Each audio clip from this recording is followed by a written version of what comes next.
Okay, second question on the starter for lesson 20. It's a little bit confusing in its language, but it's an exam question, so we need to make sure we understand fully what it means. It says in the question, the horizontal unit vectors I and j are in the directions east and north, respectively. Now, whenever we kind of draw east and north, on a flat piece of paper, we have the north, in going, we think of it in the upwards direction, and east as being, towards the right.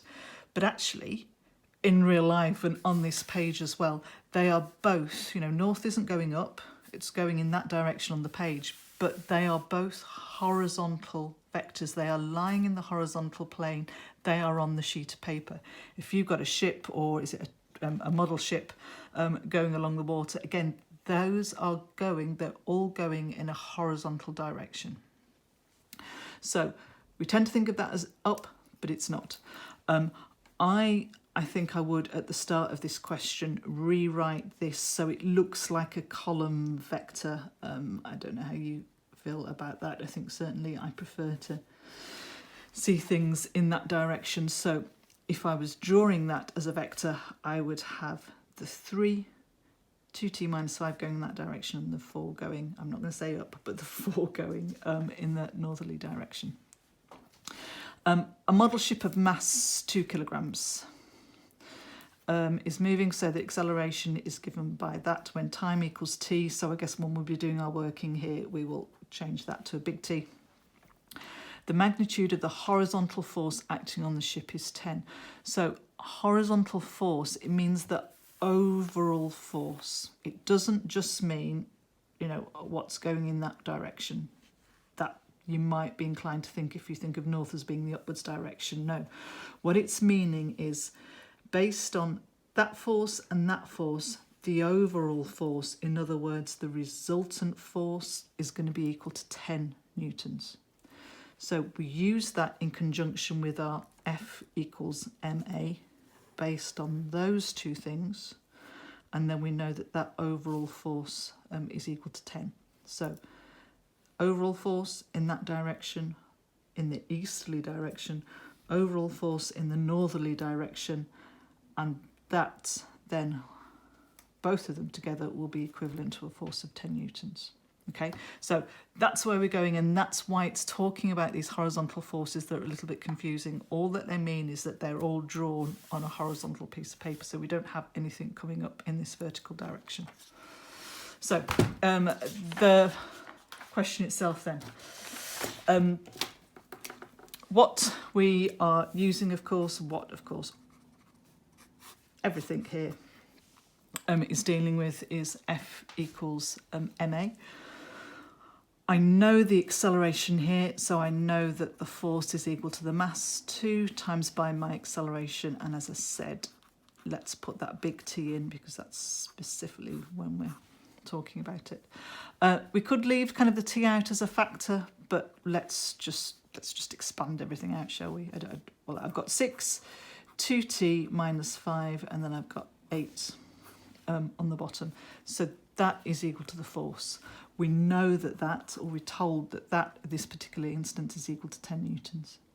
So an overall easterly force of 6, 2t minus 5, and an overall northerly force of 8 newtons is equal to that force of 10 newtons.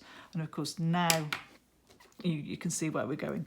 We have got a right angle triangle, so we know that if we square that, and you could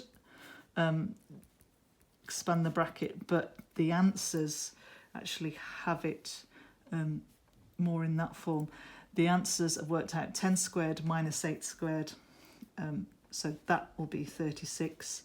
If you square this, 6 squared, 36, 2t minus 5 squared, well, the answer, so on Mrs. James's next page, have got it like this, and then they've divided through and taken plus or minus square roots.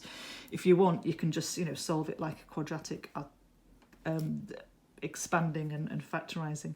If I cancel those 36's, I will have 4t squared minus 5t 10, will that be 40? 40t.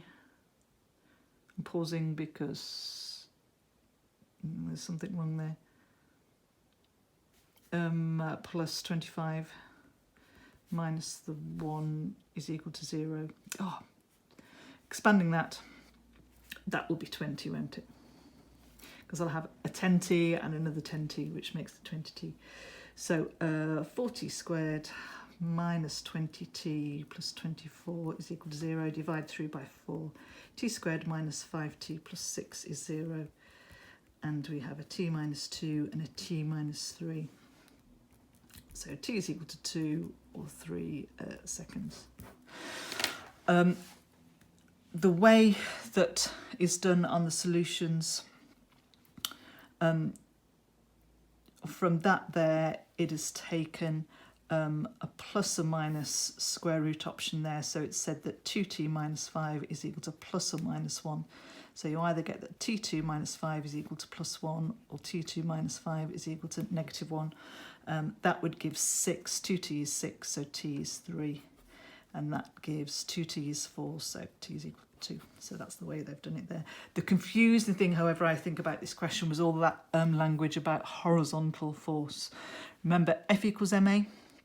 I think we're more used to it just with using scalars, just with using numbers. But as both a force and our acceleration of vector quantities, of course we can use them as vectors. We just have to do this resolving and thinking of resultant forces as well.